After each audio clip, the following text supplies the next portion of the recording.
La invitación es a que abramos un poquitico más la mente y empecemos a conectar puntos o para ese paciente puede ser normal tener algún grado de disfunción sexual y resulta que no. El problema de la tiroides es una disfunción exclusivamente de la tiroides, o el problema de la insulina es una disfunción exclusivamente del páncreas, o que el problema de la disfunción en los ovarios es un problema ginecológico. Y es que fueron los pacientes los que me llevaron a tener que cambiar de enfoque.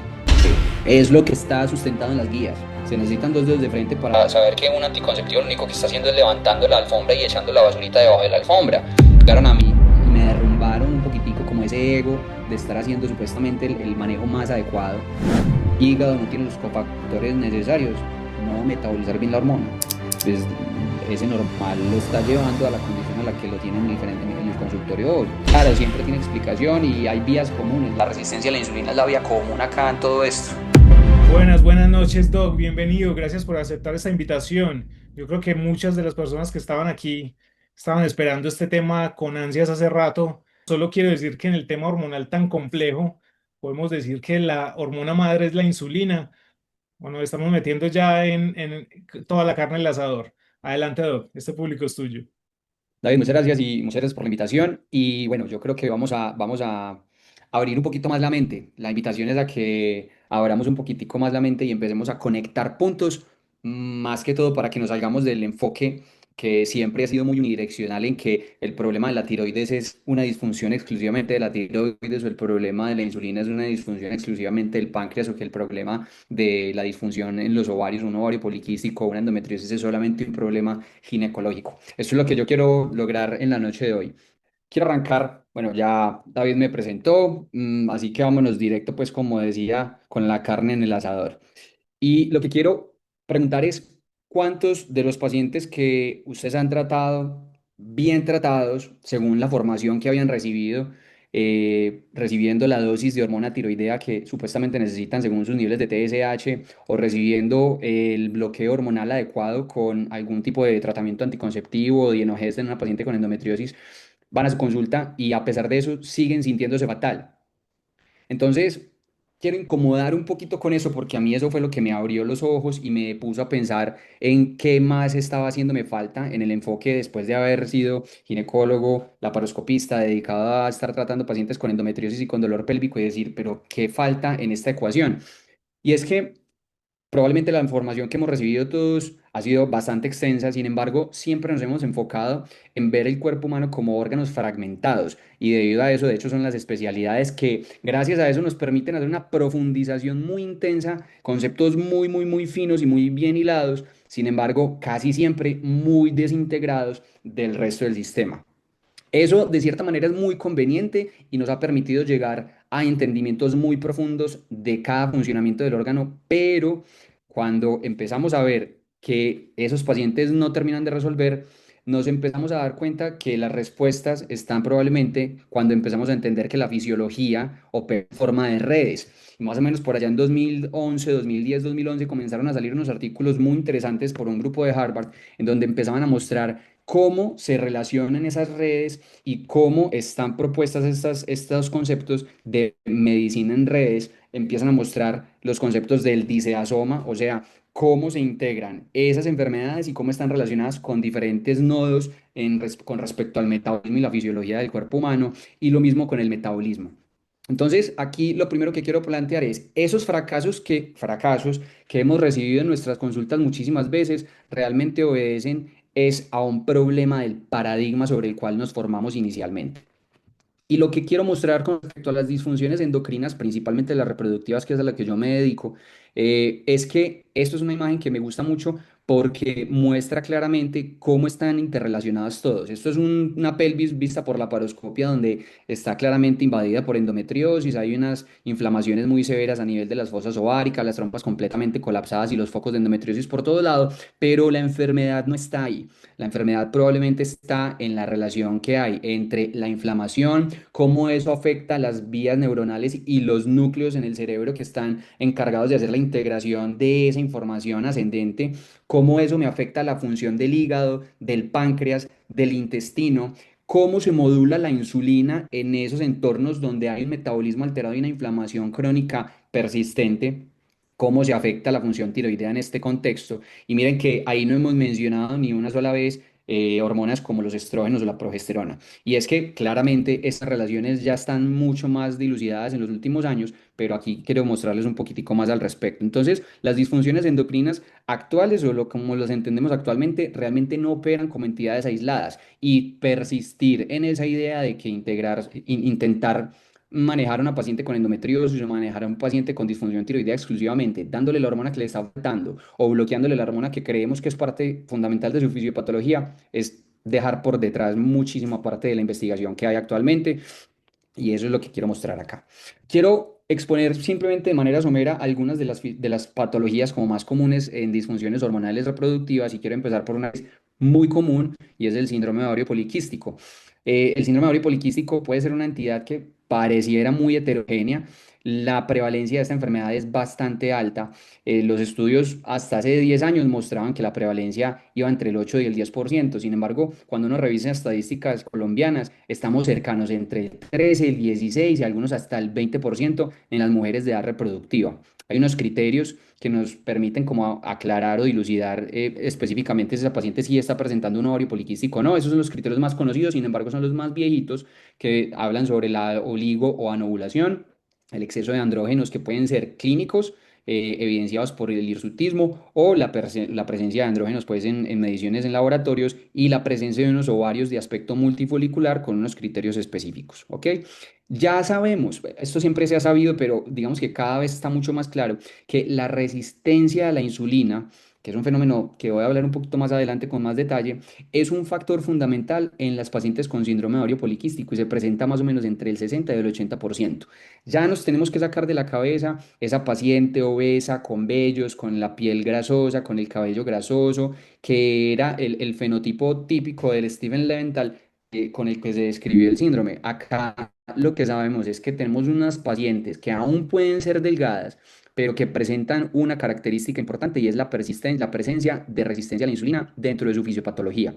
Y esa resistencia a la insulina actúa a niveles muy amplios, pero básicamente esa insulina elevada bloquea la producción de manera pulsátil o cambia la pulsatilidad de la GNRH a nivel del hipotálamo.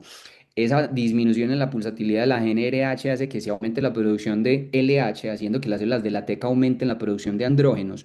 Esto cambia esa relación entre LH y FSH que se ve muy frecuentemente en los laboratorios de las pacientes con síndrome de ovario poliquístico. Aumentan los andrógenos, cambia la relación LH-FSH, una persistencia de la resistencia a la insulina. Y eso configura de cierta manera los síntomas clínicos de la paciente con síndrome de ovario poliquístico. Sin embargo, quiero reducir esto acá. Sin embargo, ¿cuáles son los nexos nutricionales? Que es a lo que yo quiero llamar la atención acá. Las pacientes con resistencia a la insulina, en quienes estamos sospechando un síndrome de ovario poliquístico, primero, la presencia de unas dietas con altísimas cargas glicémicas, ya sea porque tienen un consumo muy alto de ultraprocesados, un consumo de carbohidratos simples muy alto, o la presencia de grasas trans, aumentan los factores que estimulan la persistencia de la resistencia a la insulina, principalmente vías inflamatorias como la JNK y la inositol quinasa beta, que fosforilan residuos de serina y estos residuos de serina en el receptor de insulina es lo que hace que genere una disfunción a nivel intracelular.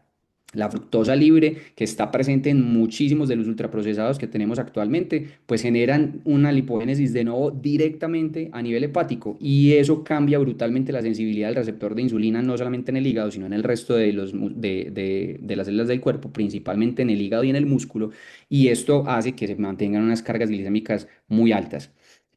Hay un punto importante y son los disruptores hormonales y van a estar presentes durante toda la charla porque los disruptores hormonales, digamos que se habla poco de ellos cuando se habla poco de los disruptores hormonales cuando estamos abordando el tema desde el punto de vista nutricional, pero no lo podemos desligar. Digamos que la nutrición actual está invadida por disruptores hormonales asociados a los pesticidas y a los agroquímicos o en nuestra cocina asociados a todos los contenedores de plástico, a las comidas de domicilios, a los empaques en los cuales vienen las comidas que compramos en los supermercados. Y estos disruptores hormonales cada vez tienen un papel mucho más claro en la disfunción tanto de receptores de estrógenos, en la disminución de la sensibilidad en los receptores de progesterona y aumentando la persistencia en la resistencia a la insulina.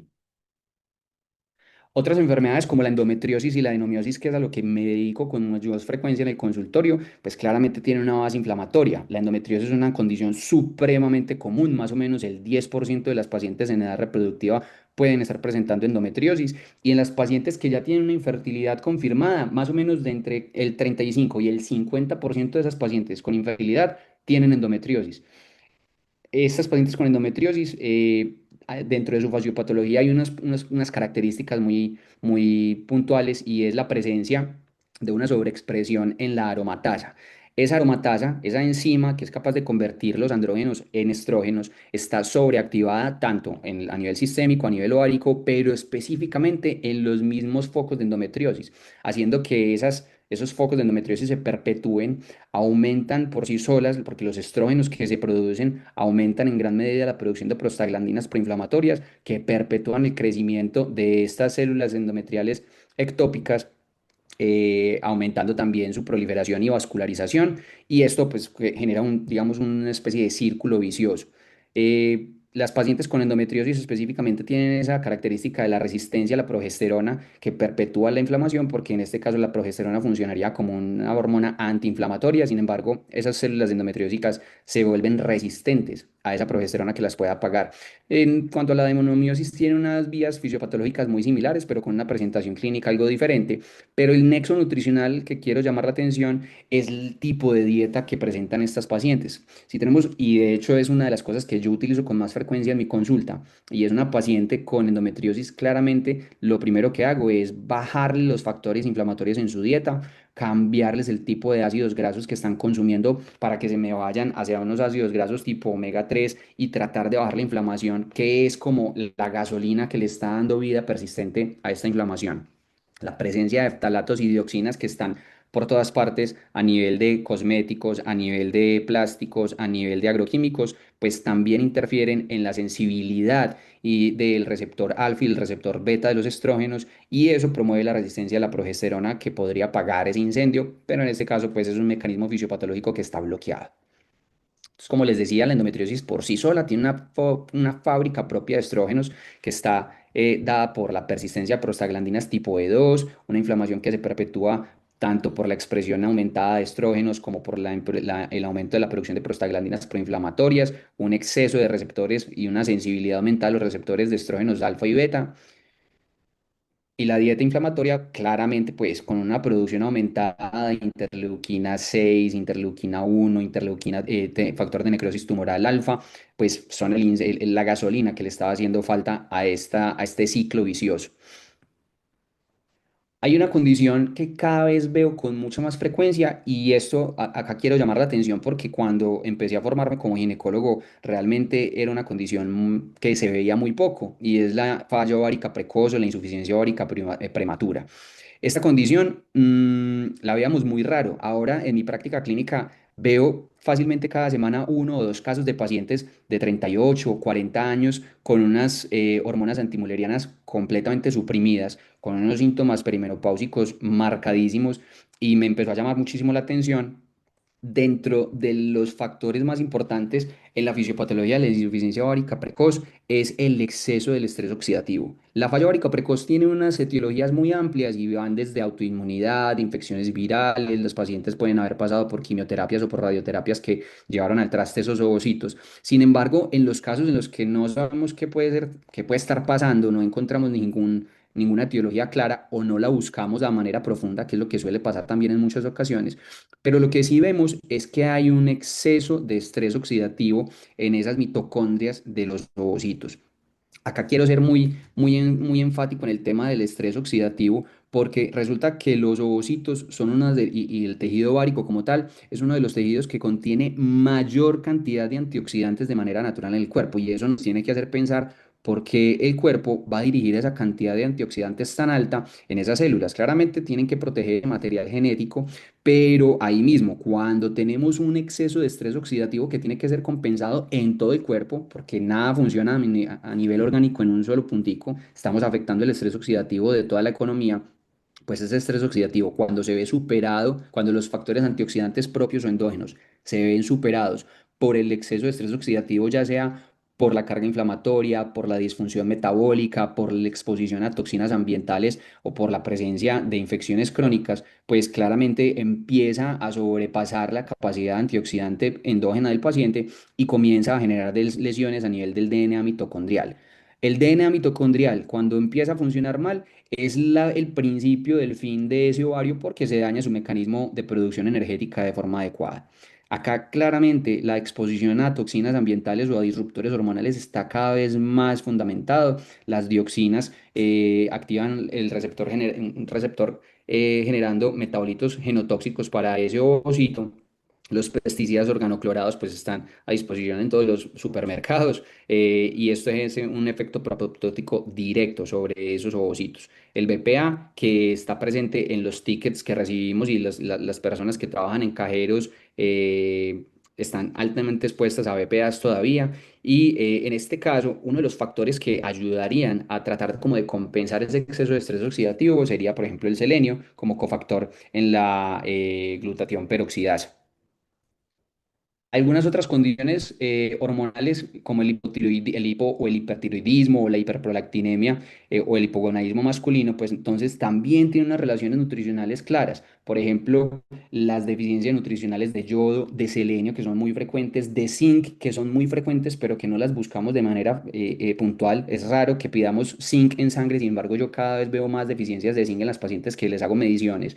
Y esto claramente está relacionado con una disfunción en la actividad de las desayunasas tipo 1 y tipo 3, haciendo o que tengamos un exceso de hormona tiroidea tipo T3 reversa o que tengamos una dificultad en la conversión de T4 a T3 en esas pacientes.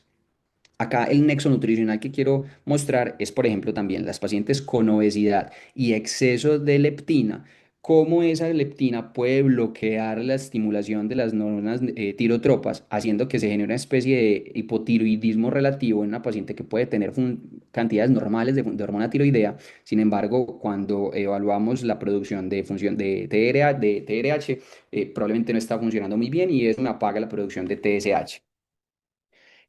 La hiperprolactinemia funcional es una condición que vemos con relativa frecuencia. Esas pacientes con prolactinas en 28, en 30, que no encontramos adenomas hipofisiarios cuando las hacemos estudios en imágenes, pueden estar relacionadas directamente con ese aumento del estrés oxidativo y sobre todo con las condiciones de fatiga adrenal.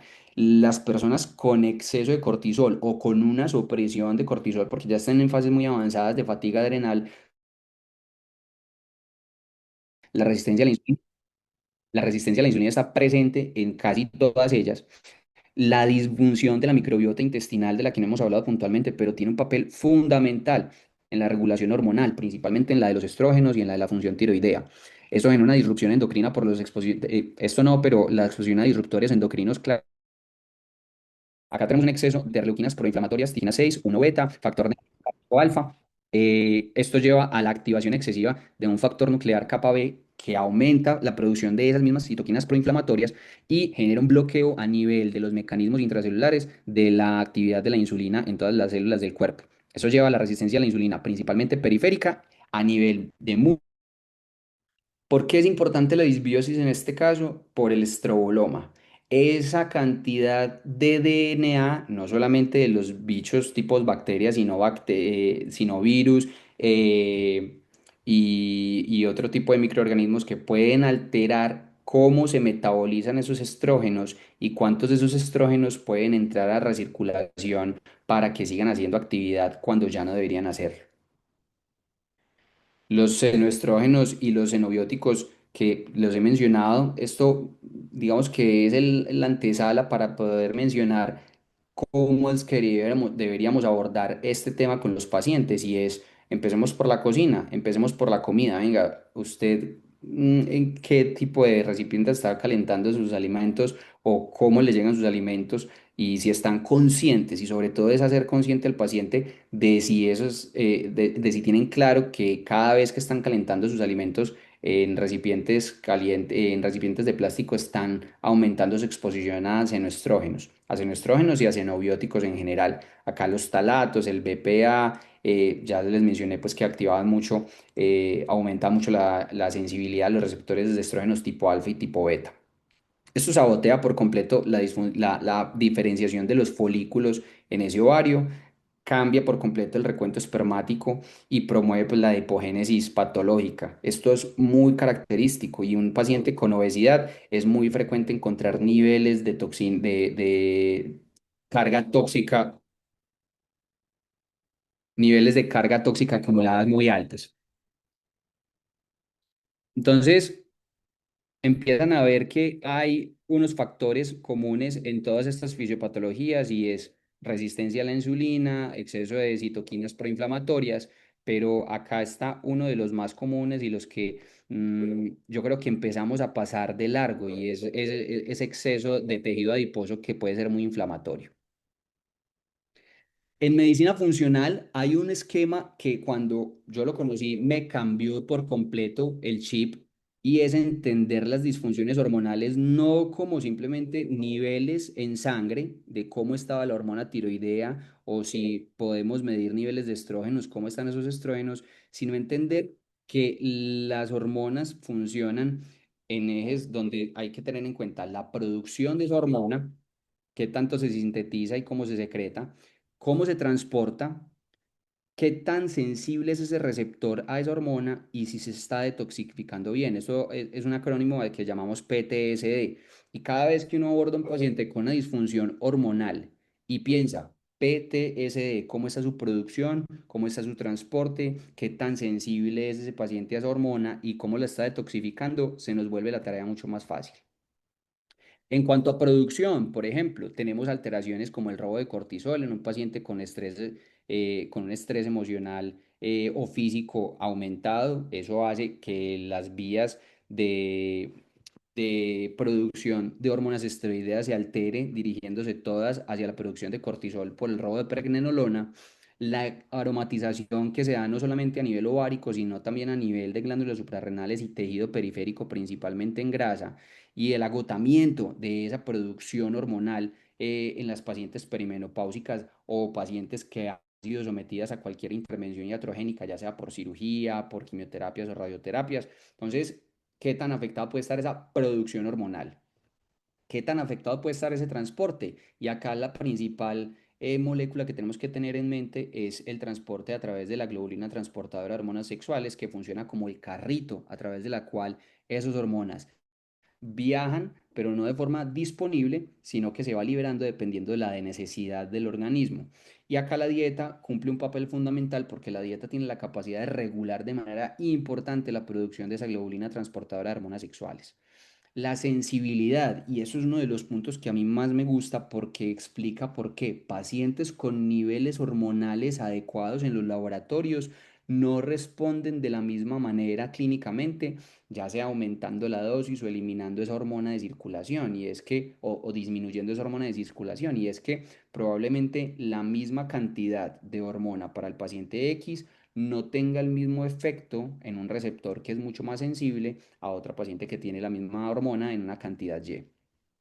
Los receptores hormonales también cambian de sensibilidad dependiendo de factores inflamatorios presentes en la circulación de esas pacientes y factores en la dieta que pueden aumentar o disminuir la sensibilidad a esa hormona en ese receptor. Por ejemplo, las pacientes que consumen altas cantidades de soya o linaza, que funcionan como senoestrógenos bloqueando de cierta manera el receptor de estrógenos ante los estrógenos endógenos de la paciente y disminuyendo la sensibilidad. Entonces esto puede ser una herramienta útil o puede ser también uno de los factores que me esté atenuando la respuesta que estoy buscando en una paciente.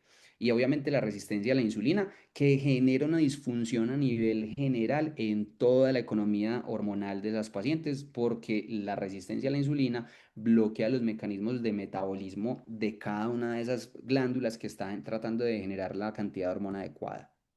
Y por último, las vías de detoxificación que son súper importantes en la modulación hormonal de las pacientes. Y es tener en cuenta que una vez que esa hormona se produjo, qué tanta de esa hormona estoy siendo capaz de metabolizar, si mi hígado tiene los cofactores necesarios para poder metabolizar esa hormona de manera adecuada, la presencia de magnesio, la presencia de vitaminas del complejo B, la presencia de grupos metilo, la presencia de grupos sulfidrilo, si el hígado está siendo capaz de realizar esa función detoxificadora de manera adecuada o si la alcanza a hacer con los recursos que tiene, pero al hacerla de manera medio chueca, porque no tiene muchos más recursos, pues los metabolitos que se generan son metabolitos que pueden irse por vías más proinflamatorias. El ejemplo típico son las pacientes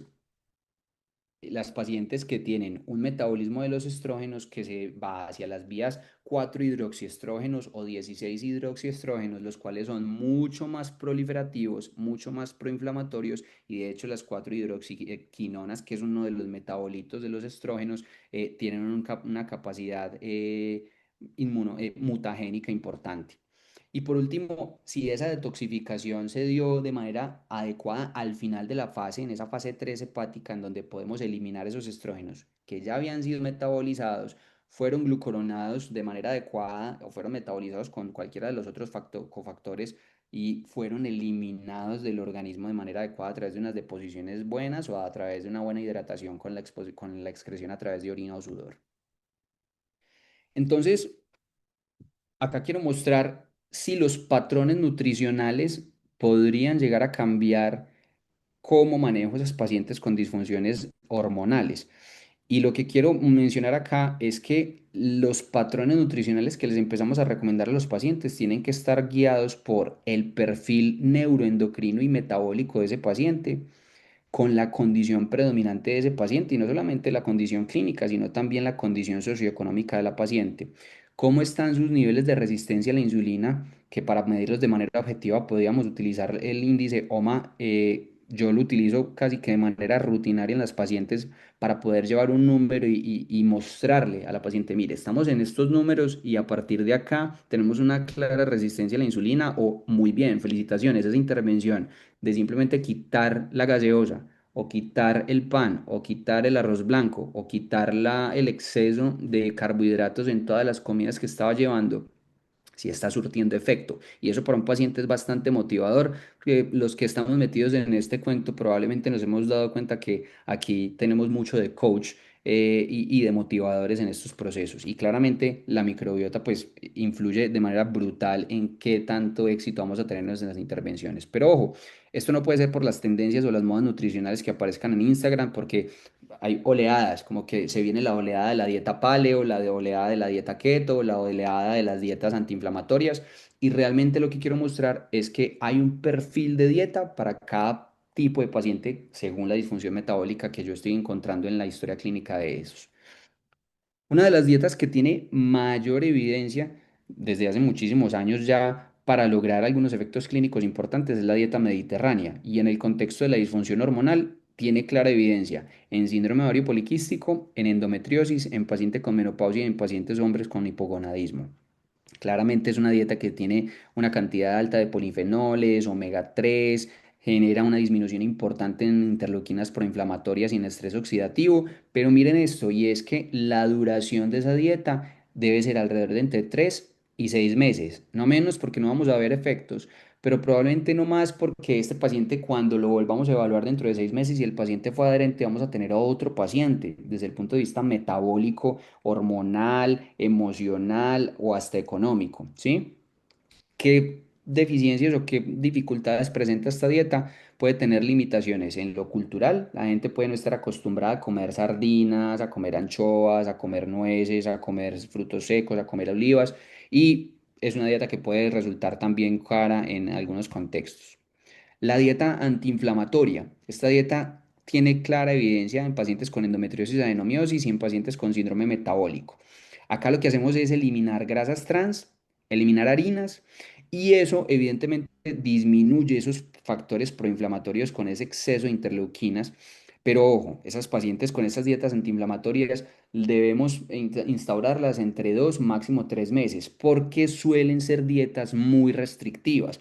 Y yo ya me lo he encontrado, y me lo encontraba al principio, sobre todo cuando no tenía tanta pericia de ver, de no seguirle el paso a cada paciente de manera muy puntual, o de no dejar esos detalles y esas pistas en la historia clínica. Y es que la paciente se pudo haber quedado con restricciones de muchos tipos de fibra, sobre todo de fibras, después de un año, y empiezan a presentar otro tipo de problemas o comienzan a perder adaptabilidad.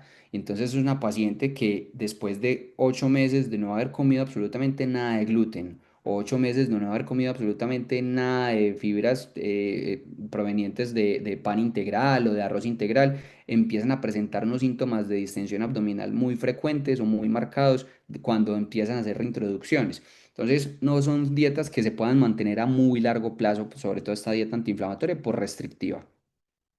Con respecto a la dieta cetogénica, me encanta, soy un fan de la dieta cetogénica, sin embargo, tiene varios puntos. Uno, funciona muy bien para controlar esos niveles de resistencia a la insulina en esos pacientes con síndrome de ovario poliquístico que son muy resistentes al tratamiento. La dieta cetogénica funciona muy bien, controla ese exceso de pulsatilidad alta que tienen los pacientes con resistencia a la insulina, donde cualquier cosa, aún alimentos que no son carbohidratos, puede desencadenar aumentos marcados de niveles de insulina.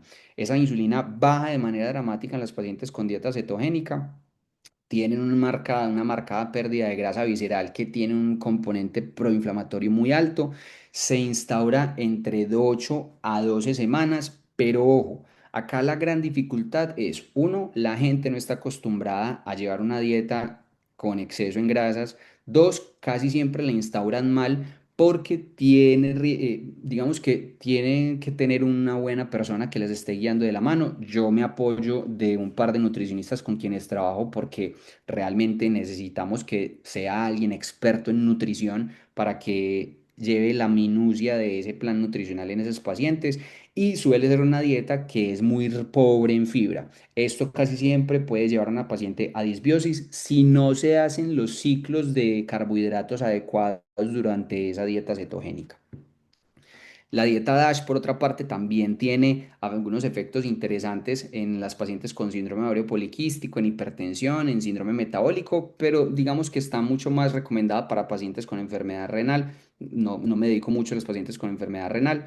El ayuno intermitente es una gran herramienta porque la podemos instaurar de maneras muy fáciles en el consultorio. De hecho, puede ser de las primeras intervenciones que hagamos en las pacientes. Se instaura fácil con una ventana, por ejemplo, de 12-12 o de 8-16. Y acá algunos puristas me van a decir, no, pero es que si no son periodos de ayuno profundo no se logran beneficios importantes. Y la verdad es que la evidencia muestra que con periodos de 16 horas de ayuno ya hay una reducción importante en los niveles de resistencia a la insulina cuando tenemos un paciente que tiene una disfunción muy alta. Acá en cuanto al ayuno, hay cantidad de esquemas, hay cantidad de trucos que podemos utilizar. Depende mucho del perfil de cada paciente, de qué tan adherente sea a ese plan o a ese programa nutricional. Pero el ayuno intermitente definitivamente es una herramienta barata, fácil de instaurar para la gran mayoría de escenarios y que tiene unos efectos que se notan rápidamente después de 4, 6, 8 semanas de instaurada. Las dietas basadas en plantas no las utilizo de manera personal muy frecuentemente, pero sí tienen evidencia de que funcionan muy bien en pacientes con hipogonadismo en hombres, pacientes en menopausia, pacientes con una marcada dislipidemia. Y acá la dificultad o la limitación que tenemos es que obviamente pues al ser basadas en plantas podemos tener un riesgo de deficiencia tanto de hierro, de B12, de colina y de zinc, que les mencionaba que es muy frecuente la deficiencia en zinc, y en estos casos siempre tiene que haber una suplementación, y acá sí que creo que tiene que ir de la mano de un nutricionista que tenga conocimiento en dietas basadas en plantas, porque nos podemos quedar cortos en muchos de los aminoácidos esenciales cuando los pacientes simplemente se dedican a retirar la proteína animal y simplemente comer vegetales o comer granos. Acá es muy frecuente ver esto. Pacientes que quieren instaurar dietas con baja carga glicémica, digamos que también funciona muy bien, tiene un efecto antiinflamatorio bien interesante, y vemos efectos interesantes en las pacientes con síndrome de ovario poliquístico o con infertilidad por anovulación. En este caso, la dificultad es, necesitamos gente de la mano que camine con nosotros, nutricionistas que estén alineados con este concepto, que no simplemente se dediquen a mostrar el plato o a contarles las calorías, sino que tengan claridad o que tengan conocimiento de que hay dietas que funcionan como intervenciones terapéuticas.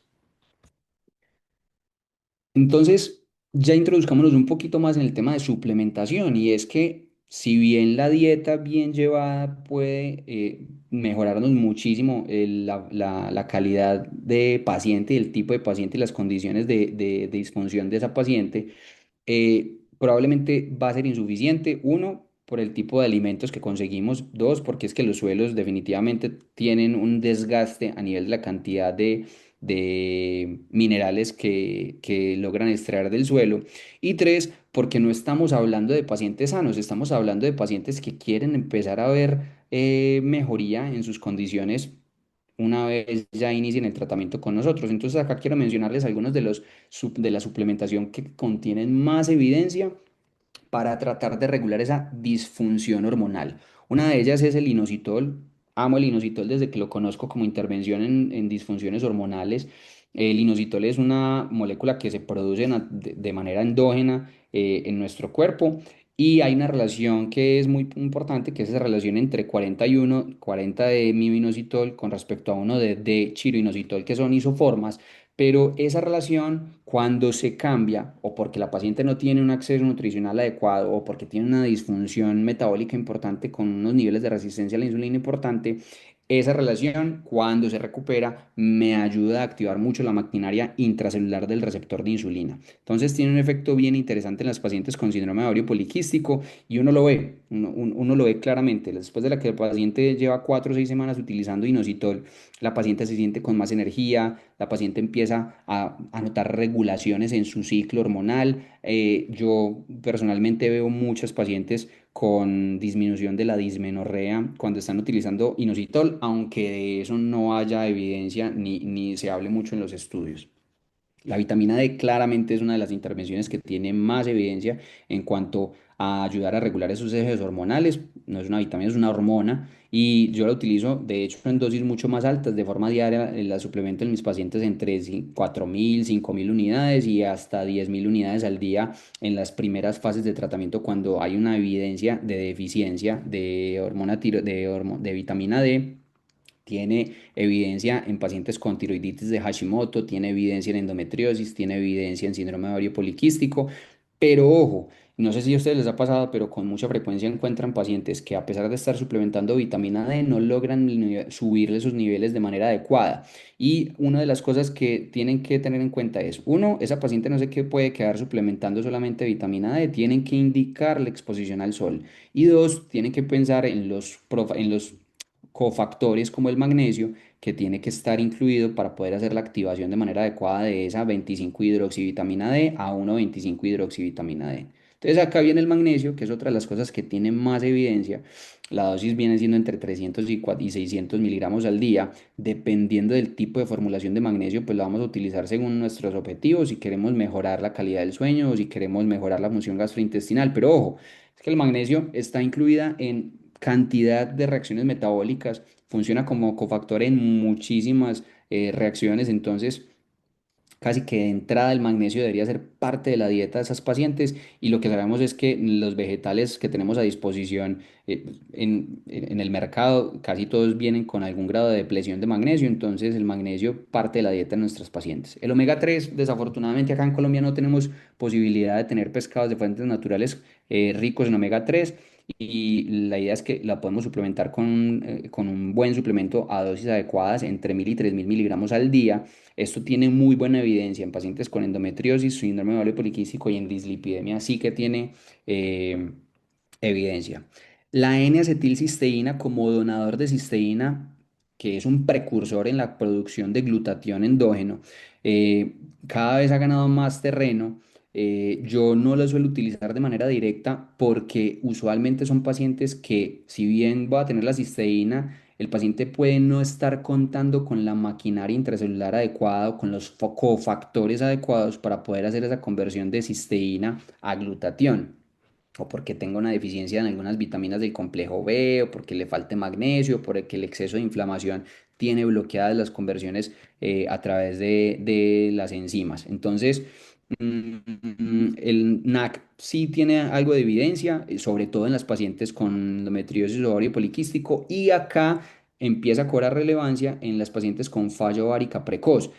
Recuerden que les mencioné que el exceso de estrés oxidativo en las pacientes con falla ovárica precoz era uno de los mecanismos principales en la fisiopatología de esa condición. Entonces acá comienza a tener relevancia. La berberina ha ganado mucho terreno en los últimos años como opción al uso de la metformina. No tiene la cantidad de estudios, obviamente, que tiene la metformina, pero tiene una cosa muy interesante y es que tiene mucha mejor tolerancia gastrointestinal y es uno de los principales factores por los cuales los pacientes abandonan el uso de la metformina, siendo la metformina un gran medicamento para disminuir la resistencia a la insulina, tiene una capacidad antioxidante interesante y también puede modular la microbiota, pero si la paciente te lo aguanta. En cambio, la berberina, digamos que tiene un perfil de tolerancia mucho mejor y hay algunos estudios que ya comienzan a evaluar cabeza a cabeza berberina contra metformina, logrando unos resultados interesantes en la disminución de resistencia a la insulina de esos pacientes. El resveratrol cada vez también va ganando más evidencia. Sin embargo, yo al resveratrol aún no le creo mucho, no porque la molécula como tal no sea capaz de hacerlo, de tener esas capacidades antiinflamatorias que promulgan, sino porque las formulaciones de resveratrol no suelen tener las mejores condiciones y sigue siendo un suplemento de un valor importante. Entonces, mientras que el paciente pues se compra un resveratrol de buena calidad, se puede estar comprando dos o tres otros suplementos que aumenten por sí solos su capacidad antioxidante de manera mucho más eficiente. Algunos otros suplementos que tienen evidencia clínica es el zinc y acá yo creo que una de las cosas que ya van teniendo como claras en la cabeza es empezar a medir el zinc de manera más rutinaria, porque el zinc funciona como cofactor al igual que el magnesio en muchas reacciones y además tiene un componente estructural muy importante en la generación del receptor tanto de insulina como de los receptores hormonales en general.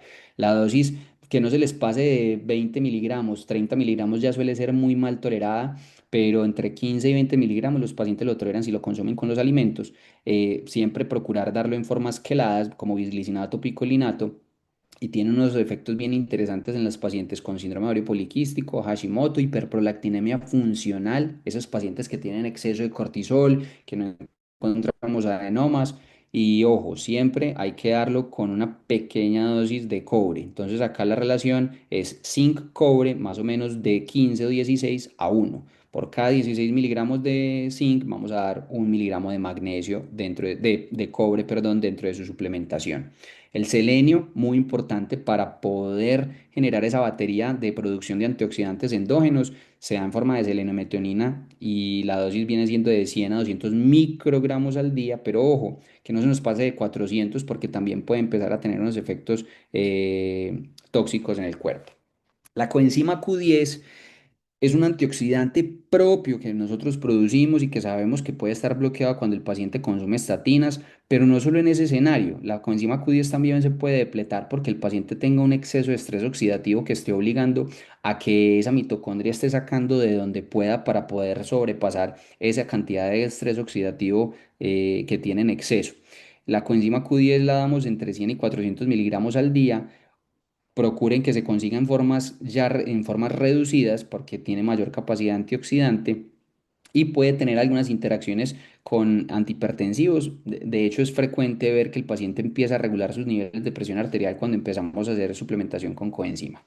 La ashwagandha y la rodiola, que son dos adaptógenos muy conocidos, yo suelo tenerlos dentro del cajón, pero con unas restricciones. Y es, uno, la ashwagandha la limito en las pacientes que tienen esos perfiles de cortisol alto cuando tengo la costumbre de medir cortisoles en 4 puntos al despertar mañana, tarde y noche.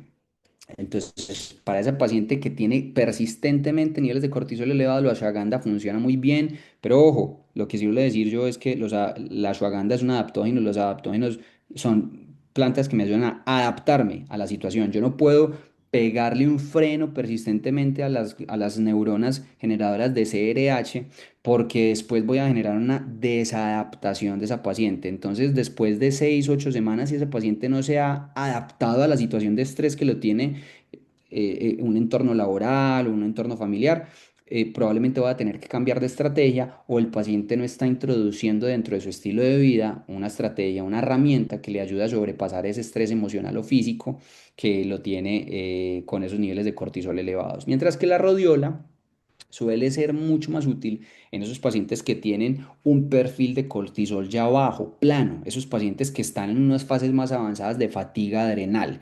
porque funciona como perpetuador en el tiempo de vida media de ese cortisol y como perpetuador en el tiempo de vida media de los neurotransmisores como adrenalina y como serotonina y como dopamina. Entonces, acá la radiola va a funcionar es como un buffer que me va a evitar que se me metabolicen esos neurotransmisores que estoy sacando para poder sobrevivir en una condición en la que el paciente ya está con una fatiga muy avanzada. Los probióticos, la idea acá no es dar toda la lista de probióticos que pueden tener utilidad, pero sabemos que la microbiota tiene un papel muy importante en la regulación hormonal. La idea acá es que tengamos precaución con el tipo de cepas, procurar que sean cepas variables, hacer rotación y no quedarnos más de 3 meses con la misma cepa, porque no tiene sentido. Y ojo con los pacientes que tienen antecedente de inmunosupresión. La curcumina me encanta como antiinflamatorio en las pacientes con endometriosis. Es una gran herramienta para tratar de apagar ese incendio y esa tormenta de citoquinas proinflamatorias que mantienen las pacientes con endometriosis. La dosis puede llegar a ser muy alta. De hecho, yo he utilizado dosis de hasta 2 gramos al día distribuidos y pues procurar que sea una curcumina que tenga una muy buena absorción, preferir las formas fitosomales o liposomales, porque pues el problema que tiene la curcumina, como todos saben, es que tiene una biodisponibilidad muy baja. Acá simplemente quería mostrarles uno de los mecanismos a través de los cuales funciona el inositol, y es que a uno como que se le olvida que la maquinaria intracelular que desencadena la respuesta de la insulina con el receptor de insulina, básicamente toda es dependiente de inositol pegados a grupos fosfatos o inositol pegados a grupos fosfoglicéridos, que son los que realmente mueven las cadenas a través de los cuales se hace la expresión de los receptores GLUT4 o los que aumentan la sensibilidad del mismo receptor a la insulina. Entonces, por eso quería mostrarles acá esa grafiquita del inositol. Y en cuanto a la creatina, la dejé de esa tabla, que es la tabla que tiene de pronto los suplementos con más evidencia, porque si bien la creatina tiene muchísima evidencia en el entorno de nutrición deportiva, apenas en los últimos años hemos empezado a mirarla como un componente importante en la suplementación de las mujeres o en la suplementación de pacientes en las que estoy tratando de mejorar alguna condición hormonal. Tiene más evidencia o la evidencia que ha surgido en los últimos 2 o 5 años va más dirigidas a pacientes posmenopáusicas y menopáusicas porque logra aumentar la velocidad de la marcha, logra aumentar la masa muscular, no logra aumentar, por lo menos no con evidencia contundente, no logra aumentar la densidad mineral ósea, pero sí cambia la arquitectura de ese hueso, haciendo que sea un hueso con una arquitectura mucho más densa, o por lo menos que la haga más resistente, así no se cambie la densidad mineral ósea de esa paciente. Entonces, me encanta la creatina como suplementación en pacientes peri y posmenopáusicas. Y ojo, esto es algo que de hecho sabíamos hasta hace muy poco, y es que la creatina parece tener unos mecanismos moleculares que pueden perpetuar la persistencia o pueden hacer que se perpetúe la existencia de esos tejidos endometriales ectópicos. Entonces, en las pacientes con endometriosis, si bien la creatina puede estar funcionándoles como suplemento deportivo, puede estar haciendo que se perpetúen esas células de endometriosis como tejido ectópico, porque bloquea la ferroptosis, que es uno de los mecanismos a través de los cuales el cuerpo trata de eliminar esos focos ectópicos de tejido endometrial. Entonces, creatina en paciente con endometriosis, tengámosla con mucho cuidado. Yo prefiero no suplementarla directamente, pero en la paciente perimenopáusica y posmenopáusica sí que es una gran opción. ¿De qué sirve reducir los estrógenos entonces si el intestino se recicla mal? Si en el intestino se recicla mal esos estrógenos. Acá es para introducir un poquito el tema sobre cómo actúan esas vías de detoxificación hepática en el exceso de estrógenos en las pacientes. Y es que acuérdense que después de que los estrógenos son producidos a nivel ovárico o a nivel de tejido periférico, van al hígado, sufren esa reacción de fase uno a través de las CYP A1A1 y la 1A2 y la 3A4. Sin embargo, el nivel de inflamación de esa paciente es la que me va a generar una predilección por la vía metabólica hacia vías 2-hidroxiestradiol, que es mucho menos activo desde el punto de vista proinflamatorio, desde el punto de vista proliferativo, o cuando tengo un exceso de inflamación, se me promueven vías hacia la 16 hidroxiestradiol o a la 4 hidroxiestradiol o estronas, que son mucho más metabólicamente activos. Con esa molécula activa, de hecho reactiva, porque son muy sensibles, pasan a la fase 2 de conjugación y aquí cumple un papel muy importante la parte nutricional y es, acá necesito grupos metilo abundantes disponibles, grupos sulfatos disponibles y la actividad de la catecolortometiltransferasa muy activa que depende de vitaminas del complejo B, principalmente de B6, B9 y B12, de magnesio y también depende de que haya una producción endógena adecuada de vitaminas B12, perdón, de vitaminas B9. Acá quiero llamar la atención de la mutación de la metiltetrahidrofolato reductasa y es que en nuestra población latina no es infrecuente encontrarnos con pacientes con mutación de la metiltetrahidrofolato reductasa. Esas pacientes que persistentemente presentan niveles de homocisteína elevados, o esas pacientes con inflamación crónica que no logramos resolver por otras vías, o esas pacientes que tienen dificultades en la metabolización de una copa de vino o en la metabolización de un anticonceptivo y que lo toleran muy mal, que se les prenda la alarma. A esa paciente que le cae mal todo, todo pues le cae mal en términos de que se le nota que no metaboliza el alcohol, se le nota que no metaboliza de manera adecuada la cafeína, se le nota que no metaboliza de manera adecuada los estrógenos que está tomando en sus anticonceptivos o en su terapia de bloqueo estrogénico, por ejemplo en la endometriosis. Piensen en que puede tener una mutación de la metiltetrahidrofolato reductasa, que es la que hace que si la paciente está suplementando con ácido fólico, pues pueda convertir ese ácido fólico en folatos organificados. Entonces no hacemos nada con suplementar a esas pacientes con ácido fólico si no tiene los mecanismos moleculares adecuados para que tenga folatos organificados. Entonces acá una clave sería pensar en folatos ya organificados como metilfolato o adenosylfolatos. Y por último, la fase de excreción, y es que de nada me gano si lo metabolicé de manera adecuada, pero no se excreta bien porque la paciente tiene un estreñimiento crónico, la paciente está deshidratada o la paciente tiene un tono vagal disminuido. Esto ya se los mencioné, que son las vías a través de las cuales se da una predilección por los metabolitos de esos estrógenos y no los quiero marear más con vías metabólicas por este lado. Ahora quiero mencionar algunos errores que solemos cometer al principio del manejo de muchos de estos pacientes desde el punto de vista de cómo esas intervenciones nutricionales o esas intervenciones funcionales probablemente no están teniendo un impacto importante en la salud hormonal de esos pacientes.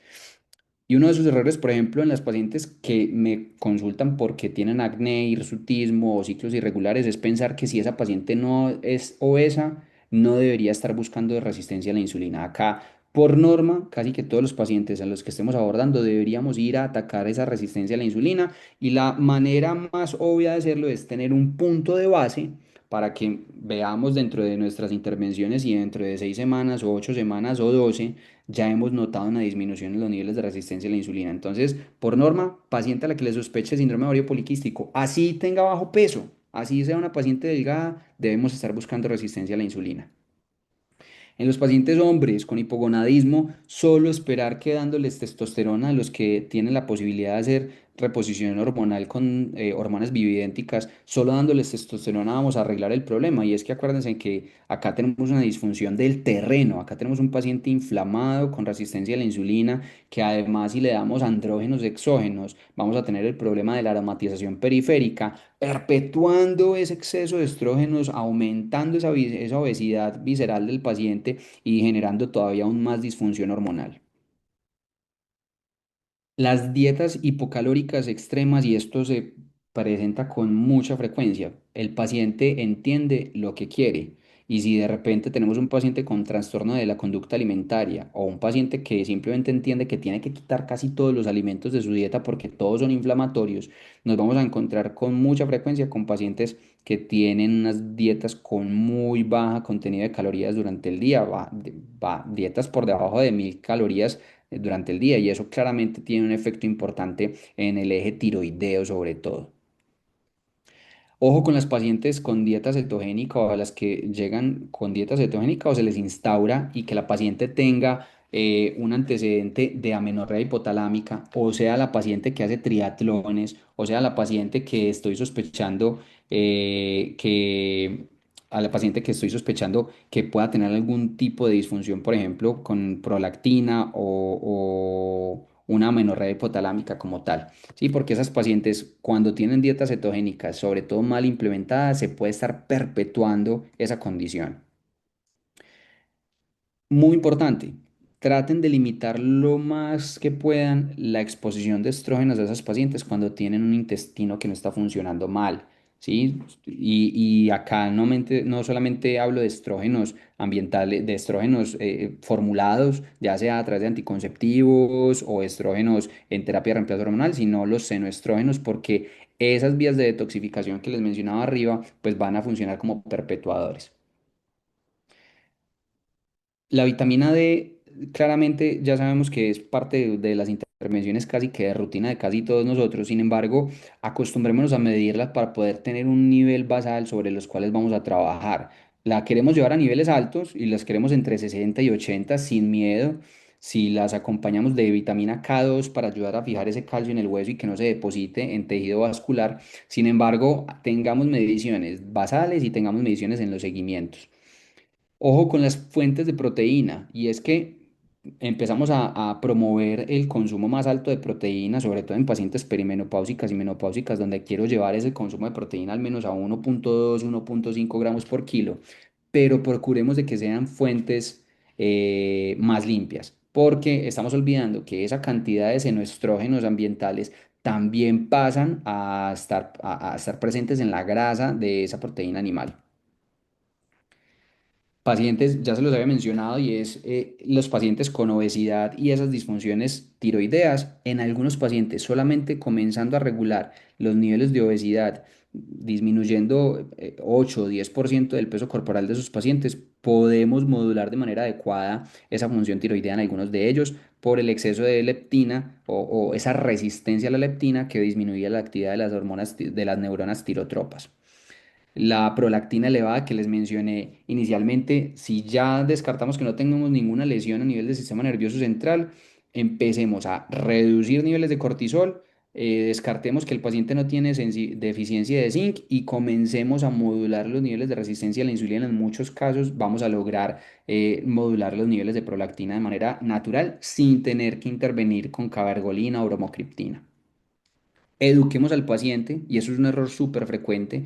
No tienen que hacer todo el desmonte de la cocina, no tienen que cambiar todas las cocas de la casa, ni tienen que evitar pues a toda costa cualquier tipo de comida eh, en domicilio, pero sí vamos haciendo checklist y cada vez que veamos al paciente, comencémosle a preguntar qué cosas ha hecho para limitar su exposición a disruptores hormonales ambientales. Y si el paciente no sabe cuáles, entonces listo. Si el paciente trabaja en un sitio donde está expuesto a tickets, pues entonces limitar la exposición a sus tickets, que se ponga guantes y que no se utilice cremas o alcohol para aumentar su absorción. O si el paciente tiene todas las cocas de la casa de plástico, entonces que por lo menos empiece a cambiar la mitad. Y así podemos ir haciendo intervenciones porque estos pacientes se van a quedar con nosotros mucho tiempo mientras van haciendo el seguimiento. Y un error muy frecuente es no preguntar por la calidad del sueño en esos pacientes. La cronodisrupción es uno de los ejes, de los factores que más impacta la salud del eje hipotálamo hipófisis suprarrenal.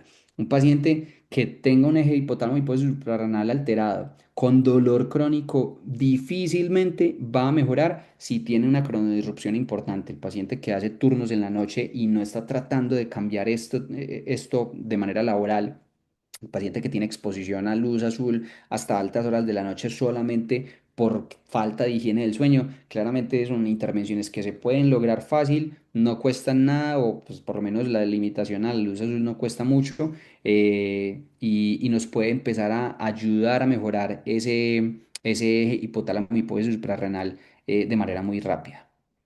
Entonces, uno de los mensajes al final de todo esto es, ojo, que en el balance hormonal el intestino es el rey, ¿sí? Podemos limitar por algunas temporadas los lácteos, el gluten y el azúcar. Acá estamos tratando de limitar ese exceso de factores inflamatorios, pero por temporadas. La idea es que hagamos reintroducciones inteligentes de a pocas cantidades durante ese proceso para que el paciente no genere una desadaptación que lo lleve a volverse mucho más sensible. Y yo creo que a todos nos ha pasado ver pacientes que después no toleran ni siquiera pequeñas cantidades de gluten en el ambiente o no toleran pequeñas cantidades de lácteos, porque entonces tenemos un paciente frágil en vez de tener un paciente fuerte ante cualquier tipo de cambio que amenaza su homeostasis. Reintroducirlos de manera adecuada, acompañados, y entonces acá nos tenemos que volver coach o tenemos que tener un coach dentro de nuestro equipo que nos ayude a hacer esas reintroducciones. Y acá es muy importante darle la batuta al paciente para que aumente su intuición. El paciente cuando empieza a observarse de manera importante, empieza a darse cuenta qué cosas sí, qué cosas no, y eso solo lo puede hacer el paciente. La fibra, entre más variedad ya sabemos mejor, porque eso me va a mejorar la diversidad de la microbiota. Eliminar los edulcorantes, acá es eliminar el azúcar y eliminar los edulcorantes. Realmente ya hay mecanismos descritos que muestran cómo se aumenta cómo persisten los niveles altos de insulina en pacientes que aun cuando no consume azúcar, sino que consume edulcorantes y mantienen elevados. Los enfoques cetogénicos y paleo funcionan muy bien. A mí me encanta este enfoque, pero tiene que estar muy bien acompañado. Yo no monto una dieta cetogénica en un paciente si no tengo de la mano al nutricionista que esté llevándome a ese paciente de la mano. Y el ayuno sí puede ser una herramienta muy importante que podemos utilizar nosotros en nuestros pacientes, la podemos instaurar fácil, pero también acompañémoslos porque el paciente de repente no entiende cómo tiene que ayunar, que tenga que tener un buen balance hidroelectrolítico para soportar esos ayunos y de hecho, si tienen la oportunidad de instaurar ayunos profundos o ayunos prolongados, tienen unos efectos súper interesantes, pero siempre acompañando al paciente de la manito. Entonces, yo quiero que esta conversación que nos podemos llevar para la próxima semana, que nos podemos llevar a la práctica del consultorio, pensemos en las hormonas no solo como niveles de laboratorio, ¿sí? Empecemos a entender que tenemos como médicos funcionales o como médicos integrativos o como nutricionistas o nutriólogos que vemos el panorama más amplio, volvernos con esa mirada de águila, empecemos a ver cómo está la producción de esa hormona, si está aumentada o si está disminuida o si tengo un exceso de hormona a nivel ambiental, cómo está el transporte, y acá siempre pensar en los niveles de globulina transportadora de hormonas sexuales, cómo está ese receptor de sensible y si tengo un hígado que me está depurando esas hormonas de manera adecuada. Pensemos en el entorno del paciente porque el paciente con una disfunción hormonal lo que tiene es un terreno alterado. Las hormonas son las hormonas son un mecanismo de información o son uno de los sistemas de información y cuando tengo un paciente con terreno alterado, lo que tengo alterado son todos los sistemas de información, incluidos los neurotransmisores y las moléculas inmunes. Entonces acá tengo que tener claramente la alimentación en cuenta. La exposición ambiental a toxinas es fundamental en todos los pacientes, sobre todo si hay disfunción hormonal y ver cuáles son todas las otras disfunciones asociadas, porque un paciente con dolor crónico, con inflamación a nivel intestinal o a nivel pélvico o una neuroinflamación, pues va a tener un foco que me está consumiendo recursos todo el tiempo y que me puede desacomodar todos esos otros factores importantes a nivel hepático, a nivel tiroideo. Recuerden que acá en medicina funcional hay una ley o una máxima y es la del 80-20 y es que el 20% de las intervenciones me va a dar el 80% de los resultados y esas intervenciones no son costosas. Es que acá simplemente es regular el tipo de alimentación que tiene el paciente, cómo está durmiendo, cómo está su relación con el entorno, cómo está su nivel de estrés y cómo lo podemos modular y eso en general no nos cuesta mucho, solamente que hay que cambiar los hábitos. Entonces, los modelos obviamente que tratan de explicar las disfunciones hormonales que aprendimos en la universidad son muy cómodos desde el punto de vista fisiopatológico, pero realmente no demuestran lo que está sucediendo en la realidad. Los modelos son mucho más fáciles, que son más complejos que la realidad que intentan describir. Y acá la invitación es que tratemos entonces todos los médicos funcionales, el convencional, el nutricionista, el estético, el endocrino, el ginecólogo, a que hablemos ese lenguaje compartido para que no le derrumbemos el plan que está tratando de montar uno de sus médicos guías y que empecemos a andar como más o menos en la misma vía, así no tengamos el estudio clínico aleatorizado multicéntrico que demuestra que una vitamina D puede bajar la inflamación o que demuestra que la suplementación con magnesio hace sentir mejor al paciente. Qué excelente presentación.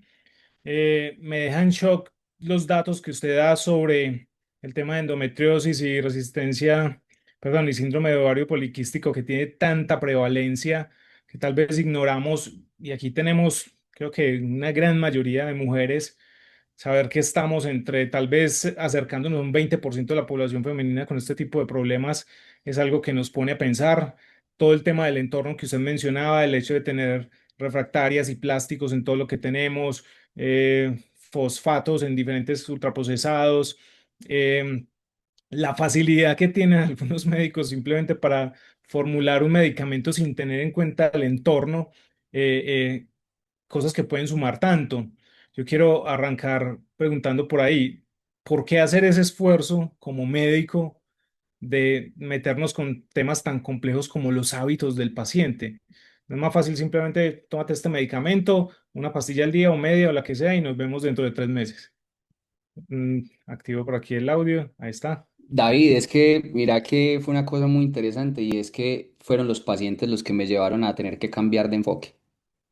O sea, cuando un paciente, tú le hiciste la intervención que aprendiste en la universidad, o sea, no fue, es lo que está sustentado en las guías, ¿sí? Y lo que tiene mayor evidencia clínica. Esta es evidencia 1A al paciente con síndrome de ovario poliquístico, cuál es el principal tratamiento que reciben y está mostrado en todos los estudios epidemiológicos anticonceptivos.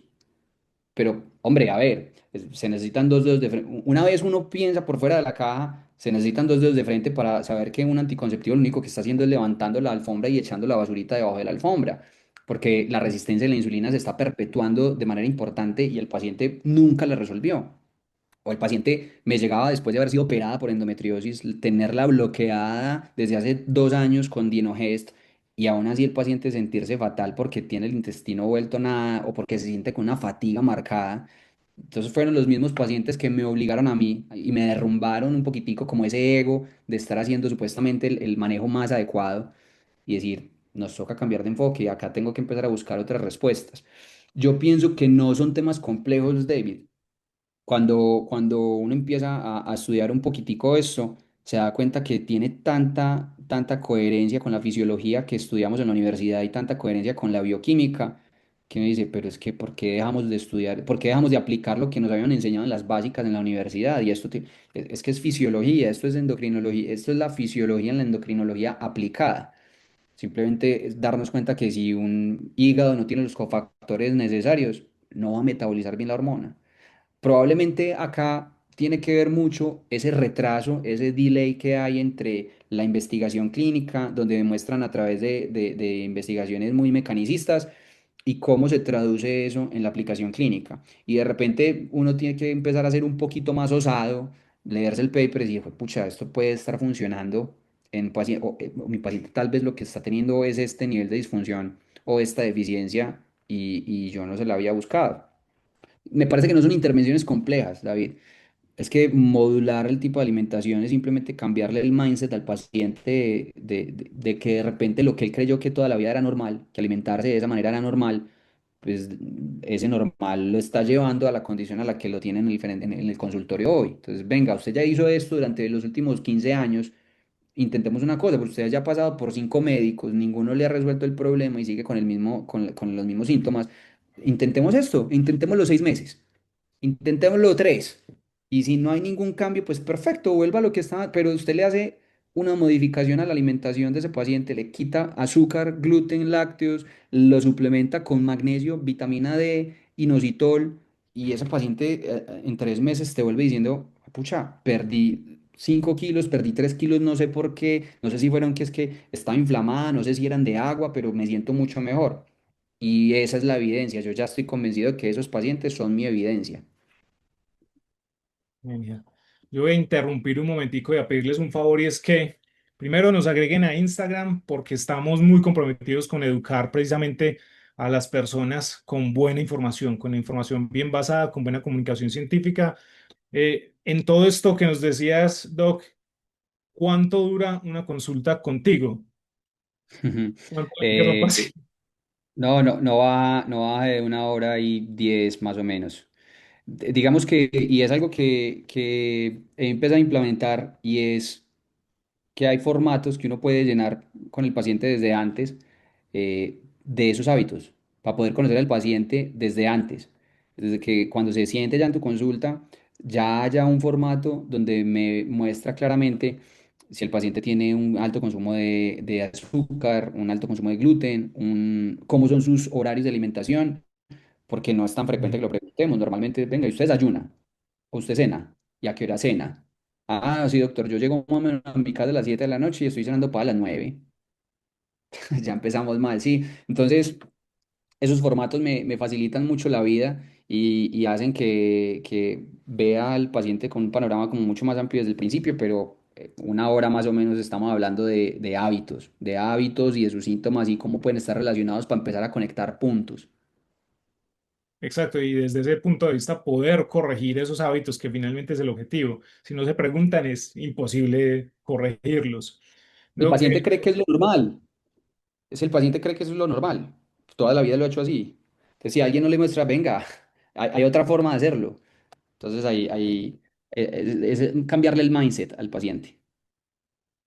cuando llegan esas pacientes también que quieren mejorar ciertos aspectos, que no solamente están enfermas, sino que simplemente quieren hacer un chequeo para, no sé, de pronto embarazarse más rápido o de pronto mejorar temas de energía. ¿Cuál sería ese abordaje del paciente sano? Eh, ¿Cambia demasiado con respecto a lo que haces con el paciente enfermo con síndrome de ovario poliquístico o endometriosis? Sí, básicamente porque mm, hay que tratar de cuidar los recursos del paciente, ¿sí? Si uno le manda un perfil de laboratorios completo a todos los pacientes se van con más de $500 en laboratorios o $600 en laboratorios. Y entonces ya empezamos a perder la oportunidad de empezar a hacer suplementaciones muy básicas y que cuestan muchísimo menos y que le puede empezar a mejorar mucho los síntomas del paciente. Pero si el paciente viene sano, usualmente lo que yo me he encontrado es que casi ningún paciente está completamente sano. Si tú le empiezas a preguntar, ese paciente creía que dormía bien y resulta que ese sueño fragmentado era el que había tenido toda la vida, pero no es el sueño de buena calidad reparador, que permite hacer una recomposición corporal adecuada o unas funciones de detoxificación adecuadas a nivel hepático y una reparación celular a nivel del sistema nervioso adecuado.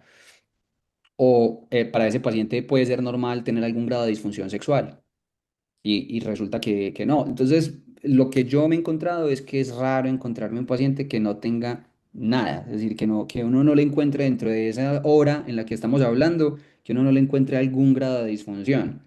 Y si ya nos metemos con los laboratorios, vamos a encontrar cierto nivel de resistencia a la insulina. Es muy frecuente los niveles de resistencia a la insulina, ya sea porque lo mide a través del índice OMA o porque lo mide a través de una curva de insulina con una carga de 75 gramos. Entonces, es infrecuente encontrarnos un paciente sometido al tipo de vida moderna con exposición alta a disruptores endocrinos, con exposición alta a ultraprocesados, con estrés por todos lados y que el paciente no esté con ninguna disfunción es poco probable. Sí, nosotros mismos, de hecho, por más conocimiento y por más que uno se cuida, siempre hay algo que mejorar y siempre hay alguna falla. Y los ginecólogos son, según las estadísticas, algunos de los primeros prescriptores de colágeno. Eh, ¿Cuál es tu opinión al respecto en temas de colágeno, en temas de la piel, que es para una mujer, no sé, piel y cabello puede ser los aspectos más importantes de su vida, pero no es por, no me lo interpreten como algo superficial, sino que es parte de la salud, ¿cierto? Hay una exigencia en las mujeres de tener una piel saludable y un cabello saludable. ¿Cuál es tu opinión en términos del tema de colágeno? Yo lo veo poco formulado, ¿sabes, David? Lo veo poco formulado y lo que me encuentro es que entre los colegas no tienen claridad de cuál es la importancia de que tengan un intestino adecuado y que tengan unos niveles adecuados de consumo de proteína. Es raro que los colegas pregunten, por ejemplo, cuánta cantidad de proteínas se comen al día. Pues en mi consulta yo sí les pregunto qué tipo de carne consumen o si son fuentes vegetales de proteína y uno hace más o menos el cálculo o cuando tengo ya la derivación de los nutricionistas que trabajan conmigo, cuánto es el consumo de proteína en promedio. Y usualmente esos pacientes siempre vienen bajitos, siempre vienen bajos de consumos de proteínas y los niveles y los aminoácidos esenciales casi siempre vienen colgados. Uno y dos, en mi escenario, que son muchos pacientes con endometriosis y dolor pélvico, tengo mucha cantidad de disfunción gastrointestinal que son pacientes que tienen una disminución en la absorción. Entonces, consumen baja cantidad de proteínas, tienen una disminución en la absorción y obviamente eso se nota. Son pacientes que tienen pieles menos lúcidas, menos lustradas, son pacientes que empiezan con dolores articulares a muy temprana edad. Es súper frecuente los pacientes con estos fenómenos de inflamación crónica que desde los 35 o 40 años ya están presentando dolor articular en muchas partes. Y Entonces, a mí probablemente aparentan más edad. me encanta como suplementación en un paciente con un intestino que ya está reparado. Yo lo suelo integrar más o menos en la segunda fase de manejo, que es cuando ya tengo un poquito menos inflamación, cuando la microbiota está un poco más regulada y tengo un intestino que me lo va a absorber bien. Yo soy de los que trata de que el paciente no bote mucho su plata, ¿sí? Si salen con la lista de los Que 15. priorice, que priorice. Claro, tienen que priorizar y hay suplementos que no se van no se van a aprovechar si tengo un paciente muy inflamado, por donde se van a ir todos los recursos a tratar de apagar el incendio, o tengo un intestino muy disfuncional que no va a absorber lo que se está tomando.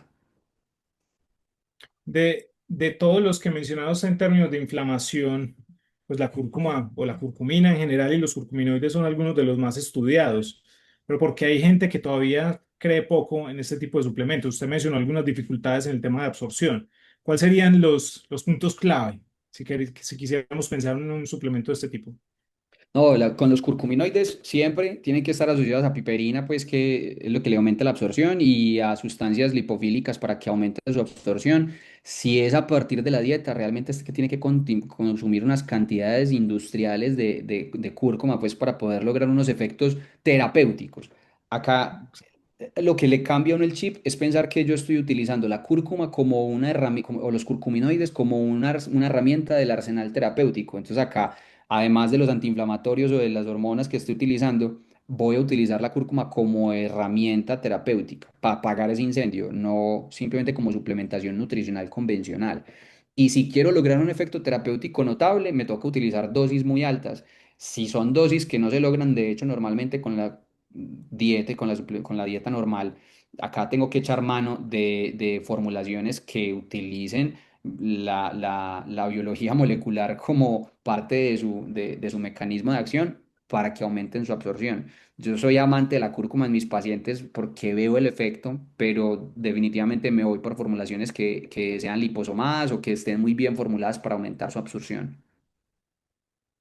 Genial. Bueno, yo creo que podemos ir a algunas preguntas de las del chat, Hay porque unas ya se nos va preguntas un súper poquito tarde. interesantes. Hay varias, sí, exactamente. Entonces vamos a devolvernos un poquito hacia atrás. Tan, tan. Bueno, aquí hay un tema de perimenopausia que también se mencionó bastante y hoy tal vez es una de las condiciones de moda, perimenopausia y menopausia. Yo creo que nunca antes se había hablado tanto sobre esto. Nos dice, ¿se puede tomar creatina y por cuánto tiempo en perimenopausia? David, la creatina es un suplemento súper seguro. Yo creo que es de los suplementos que mayor cantidad de estudios tienen en términos de seguridad, porque, pues, afortunadamente durante muchísimo tiempo se usó como suplemento deportivo y en algunos momentos generó alarmas sobre la posible alteración en la función renal. Ya después quedó muy claro de que la creatina no tiene impacto en generar disfunción a nivel renal. Lo que pasa es que sus niveles se pueden aumentar, pero porque de manera natural estás aumentando un precursor de la creatinina que medimos en sangre. Pero es supremamente seguro. Yo los suplementos, y eso es una pregunta que es recurrente en varios de los puntos acá de los invitados que asistieron, y es por cuánto tiempo. Yo casi toda la suplementación que hago, excepto algunos casos en particular, hago ciclos de 2 a 3 meses y hago unas pausas de 4 semanas, 6 semanas y vuelvo a reintroducirlo. Mi papel, de cierta manera, es que el paciente, dentro del tiempo que está en acompañamiento conmigo, 6 meses, 9 meses, un año y medio, el paciente aprenda a ir teniendo como la suplementación según lo que su intuición y lo que el paciente empieza a ver le funciona. Pero más allá de ciclos de 3 meses, pues, uno puede hacer una pausa para que el paciente note cómo se siente cuando la deja de consumir. Y porque normalmente lo que les mencionaba sobre los mecanismos de adaptación, la idea es que el paciente no tenga que depender de un suplemento para que tenga una buena masa muscular. Entonces yo suelo utilizarla por periodos de 2 a 3 meses con pausas de un mes. Lo mismo, por ejemplo, la coenzima Q10, lo mismo los suplementos de vitaminas del complejo B. El magnesio casi que sí lo utilizo de manera continua, pero trato de cambiar las formulaciones dependiendo del interés del paciente. Entonces, a veces utilizo formulaciones de un tipo para la noche y formulaciones de otro tipo para el día. Los adaptógenos son los únicos que utilizo como por más poco tiempo, por lo que les mencioné, porque el adaptógeno funciona a través de un bloqueo a nivel de las neuronas secretantes de hormona liberadora de corticotropina. Entonces, en ese caso, bloquear ese eje por más de 6 semanas puede ser deleterio y me disminuye la adaptabilidad de ese paciente que está tratando como de restaurar el equilibrio del eje hipotálamo, hipófisis suprarrenal. Pero más allá de eso, en general, los cursos de 2 a 3 meses son adecuados con pausas de un mes y se reintroducen hasta que el paciente salga de la disfunción. Acuérdense que la suplementación de cierta manera es una herramienta en nuestro arsenal terapéutico, pero la idea es que el paciente no tenga que quedar dependiente de ningún suplemento para poder que empiece a mejorar sus disfunciones. Así es, yo creo que muchas veces lo hemos hablado en este tipo de charlas y es que somos esos proyectos en construcción donde unas veces necesitamos arreglar la fachada, otras veces las tuberías, entonces no puede ser siempre el mismo enfoque en todo, o sea, hay que priorizar porque los recursos son limitados, el tiempo es limitado y también hay cosas que no son necesarias. Entonces, esa conciencia de la que tú hablaste también me resonó mucho durante la charla y es cómo hacer que ese paciente empiece a tener conciencia de su salud y su bienestar, qué le genera salud y qué no le genera salud y qué le genera bienestar o no. Y en ese sentido poder actuar. Obviamente necesita educación, necesita una guía, la guía de un médico, la guía de un nutricionista y hasta de un coach que es fantástico, pues por la cercanía que pueden generar en muchos casos. Entonces, esa interdisciplinariedad es la que es exitosa aquí. Mucha intuición también, David. El paciente tiene que desarrollar la intuición para que empiece a aprender qué sí le funciona. Porque el paciente, cuando tú le abres el portafolio, pues nosotros que estamos metidos en esto, lo que tenemos es un arsenal terapéutico inmenso. El paciente tiene que empezar a desarrollar esa intuición y acompañarse. Uno no tiene que andar solito porque, sobre todo en pacientes perimenopáusicas y menopáusicas, yo lo que les menciono es que la perimenopausia, por ejemplo, es como salir a alta mar y enfrentarse a una tormenta. Y si tú sales con un barquito muy chatarreado y solo, probablemente la vas a pasar muy mal. Esto toca ir con un barquito reparadito, con buena suplementación y con una tripulación que te ayude, con un capitán del barco que te diga por dónde sí y por dónde no. Así es. Pero aquí, como preguntas muy puntuales, en este enfoque, ¿qué paraclínico se ordena y cuál es la mejor prueba para cortisol? Bueno, los paraclínicos, cuando sí estoy buscando una disfunción hormonal, trato de mandar un panel más amplio. Siempre pido insulina, dependiendo de la capacidad económica del paciente y de la tolerancia. Pido o curva de insulina más curva de glucosa, o simplemente pido insulina, glucosa y perfil lipídico para poder hacer la relación OMA-IR, o para poder mirar como los niveles de resistencia de la insulina haciendo la relación glucosa-triglicéridos. Pido prolactina siempre. Pido TSH y T3 libre, y si puedo pedir el perfil completo, pues mejor, adicionando además anticuerpos antitiroideos, pero en general basal, de entrada, por lo menos TSH y T3 libre. FSH y LH, si estoy pensando en que el paciente tenga un síndrome de ovario poliquístico, medir estradiol a menos de que estoy en una paciente perimenopáusica o menopáusica no tiene mucho sentido porque los niveles de estradiol pueden ser supremamente variables, pero esa relación LH-FSH sí me habla mucho de cómo están sus niveles de producción a nivel central. Prolactina ya les los mencioné. La progesterona, a diferencia de medir estradiol, sí me gusta medir mucho progesterona entre el día 19 y el día 21 porque ese sí me habla mucho de cuál es el perfil hormonal de esa paciente. Es decir, puedo tener una paciente con endometriosis o con PMS o un síndrome premenstrual muy marcado o una paciente perimenopáusica con muchos síntomas, pero el perfil tipo paciente que tiene una deficiencia de progesterona es diferente al paciente que tiene un exceso de estrógenos. Esa diferencia me marca hacia dónde voy desde el punto de vista terapéutico y para eso me sirve mucho la medición de progesterona entre el día 19 y el día 21 del ciclo. Si no tiene irregularidad en el ciclo porque es una paciente completamente irregular, se lo pido en cualquier momento del mes, pero me da una indicación de más o menos hacia dónde voy. Testosterona libre, si tiene la posibilidad de medir testosterona libre y en ese caso no pido testosterona total, pero si no tienen testosterona libre, entonces mido globulina transportadora de hormonas sexuales y testosterona total. Pero si tienen posibilidad de medir testosterona libre, pues procurar testosterona libre. DEA, La DEA sulfato, que es mucho más fácil y está mucho más disponible en casi todas partes, me sirve mucho para, para ver cómo están sus niveles de producción de andrógenos y porque la DEA me funciona como un contrarregulador del cortisol y de la insulina.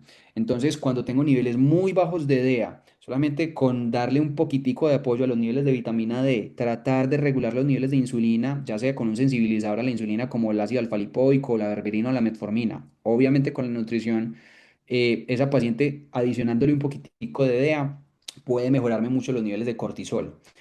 No suelo medir cortisol de entrada, porque casi siempre los pacientes llegan con una tormenta inflamatoria importante, el paciente llega muy disfuncional, entonces casi siempre cuando mido cortisol de entrada me va a dar unos valores súper locos y no me dan tanta claridad. Pido cortisol y lo pido. Si tengo la posibilidad de medirlo en saliva, me gusta mucho la medición en saliva, es mucho más precisa y lo pido en 4 picos. Lo pido al despertar, mañana, tarde y noche y lo que hago es medir la curva. No me fijo tanto en los niveles, aunque sí hay unos valores de referencia más o menos, es decir, unos niveles de cortisol en la mañana por encima de 10 o 12 me habla de que los niveles están súper altos, pero por la noche ya deberían haber descendido por lo menos la mitad de esos niveles. Pero no me fijo tanto en los niveles en los rangos de referencia, sino Mm, en cómo se dibuja la curva. Porque esa curva, si amanece plana y se queda plana todo el día, me está hablando de que estamos en un estado de fatiga importante, pero si se mantiene o amanece baja y tengo niveles muy altos en la noche, me está diciendo que ese paciente está echando mano a ese cortisol para sobrevivir en la tarde y en la noche, y eso es lo que me permite hacer la estrategia terapéutica del paciente. Pero no lo hago de entrada porque casi siempre tengo otros problemas más importantes que resolver. Casi siempre tengo que echar mano primero de nutrición, tengo que ponerlo a dormir mejor. No tiene sentido medir cortisol en saliva en 4 puntos cuando el paciente se está acostando a las 2 de la mañana porque se queda viendo televisión o se queda pegado al celular. O no tiene sentido hacer medición del cortisol cuando tengo un paciente con un SIBO muy importante y que tiene el intestino muy inflamado. Una vez apago un poco el incendio, ya me meto en estudios hormonales un poquito más profundos, pero en general esos serían como los que suelo pedir desde el panel hormonal, ya los metabólicos casi todos, pues los que tenga disponibles. Bueno, ahí respondimos varias de las preguntas que están acá y perdón si algunos los fui pasando porque en realidad está muy completa esa respuesta. Por aquí hay una que sí, digamos que no se ha respondido, aunque lo mencionaste. Las isoflavonas de soya se recomiendan. Depende, como todo. Las isoflavonas son una gran herramienta en pacientes que están empezando a tener síntomas perimenopáusicos y menopáusicos y no quieren terapia con reemplazo hormonal bioidéntico o con hormonas convencionales o que tienen contraindicación. Ahora, el tema de la contraindicación, digamos que siempre se ha manejado de manera como muy superficial, pero realmente las isoflavonas de soya son senoestrógenos que tienen capacidad para fijarse en el receptor de estrógenos y generan actividad. Y en algunos casos ese receptor no solamente, o digamos, ese senoestrógeno no activa solamente el receptor de estrógenos, tiene capacidad, por ejemplo, de bloquear el receptor de tiroglobulinas a nivel de hormona tiroidea, a nivel de glándula tiroidea. Entonces, las isoflavonas de soja son una buena opción, pero casi siempre son insuficientes y yo creo que pues ya con la información que tenemos disponibles tenemos muchas más herramientas. ¿Qué he aprendido yo en esta práctica de medicina funcional en disfunciones hormonales y en pacientes con endometriosis y perimenopausia? Y es que casi siempre cuando uno regula el terreno, la mayoría de pacientes empiezan a tener una reducción importante de los síntomas perimenopáusicos sin estar interviniendo a nivel hormonal, porque el paciente mismo tiene la capacidad de regularse. Entonces, las isoflavonas me gustan como opción, pero tengo muchas más herramientas realmente. Son útiles si no tengo nada más o el paciente tiene mucho miedo. Pero es poco probable que el paciente te vaya a mejorar después de 3 o 4 meses solamente a punta de isoflavonas de soya. Casi siempre, si no he tratado el terreno, esa paciente en 3 meses o 6 meses solo con isoflavonas de soya va a empezar a tener muchos más síntomas perimenopáusicos, vasomotores sobre todo, muchas oleadas de calor y bochornos, y ya no le sirve. Esa es la historia típica del paciente que utiliza isoflavonas de soya, que arranca y le sirven mucho los primeros 6 semanas, 8 semanas, y de repente vuelven las oleadas de calor y ya es insuficiente, porque está ocupado dándoles isoflavonas de soya y no reparando el terreno del paciente. Excelente, Doc. Bueno, por aquí hay muchas preguntas y siguen saliendo, pero y muchas felicitaciones también. Sí. Excelente eso, qué bueno ver que haya tenido todo este impacto. Belkis, que de hecho es una de nuestras coaches que está en New York, preguntaba por consulta online. Entonces, de pronto ahorita dejar, Doc, el número de tu asistente o tu Instagram para que te busquen por aquí por el chat. Ya nos quedan 3 minutos, pero esta pregunta está muy buena. ¿Qué opinas de los probióticos vaginales? No suelo utilizar directamente probióticos vaginales, pero básicamente porque no tenemos acá en Colombia disponible formulaciones específicas para probióticos vaginales. Los utilizo por vía gastrointestinal y suelen tener muy buena respuesta en la paciente que tiene algún grado de disbiosis vaginal. Algunas formulaciones que vienen para vía oral se pueden utilizar por vía vaginal, pero a veces para el paciente puede llegar a ser incómodo y eso tienen buena respuesta. La verdad es que los probióticos en general tienen muy buena respuesta para las pacientes con vaginosis recurrentes, con vaginitis recurrentes, y hay una condición que no es tan mencionada, que son las vaginitis citolíticas, que son pacientes que tienen una cantidad muy baja de estrógenos, con unos epitelios muy delgados, que tienen un exceso de lactobacilos, que generan inflamación. Ese sería como el único escenario donde limitaría el uso de lactobacilos, pero eso lo podemos ver en cuando pedimos directos y gram de flujo y hacemos un estudio juiciosito del reporte y vemos cómo está el pH y vemos si me reportan o no lactobacilos y en qué cantidad. Y esas vaginitis citolíticas, ahí sería como la única parte donde le daría restricción. De resto, en general, tienen buena respuesta. De hecho, por pocos periodos de tiempo, tienen buena respuesta a los probióticos por vía vaginal. Buenísimo, Doc. Vamos a cerrar con esta pregunta porque ya se nos acaba el tiempo, 9 de la noche en Colombia, en Estados Unidos, 10 de la noche, de hecho, en la República Dominicana, una Gracias hora menos por estar en El acá a la Salvador. La última noche. pregunta sería, eh, ¿cómo puede influir las vitaminas del complejo B en acné? Uy, tremenda. Pero básicamente, seguramente esta pregunta es porque muchos pacientes han tenido malas experiencias con el uso de complejo B que les aumenta el acné. Básicamente es por el uso de la tiamina, de la vitamina B1. No suelo complementar todo el complejo B junto. Uno. Y dos, no suelo utilizar vitaminas B o complejos B por vía intramuscular. Sí lo utilizo por vía endovenosa en las pacientes que hago terapia ortomolecular. Pero dependiendo de la disfunción del paciente, me voy hacia vitaminas B6, B9, B12, o si lo que necesito es vitamina B5, o si lo que me necesito es vitamina B1 específicamente.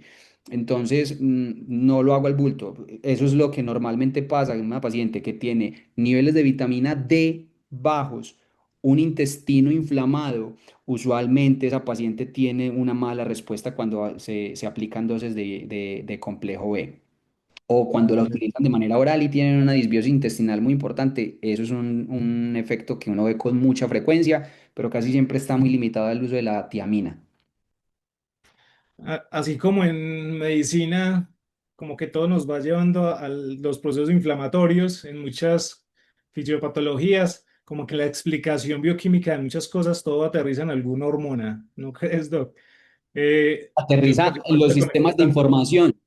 Es que hay que dejar de pensar en las hormonas simplemente como sustancias que están por ahí nadando. Las hormonas son sistemas de información junto con los neurotransmisores y las sustancias secretadas por el sistema inmune. Es lo que está hablando entre todas las células y diciendo por dónde van. Acá tenemos que empezar a pensar que somos organismos muy integrados, que estamos respondiendo ante todas las exposiciones ambientales, emocionales. La hormona, claro, siempre tiene explicación y hay vías comunes. La resistencia a la insulina es la vía común acá en todo esto.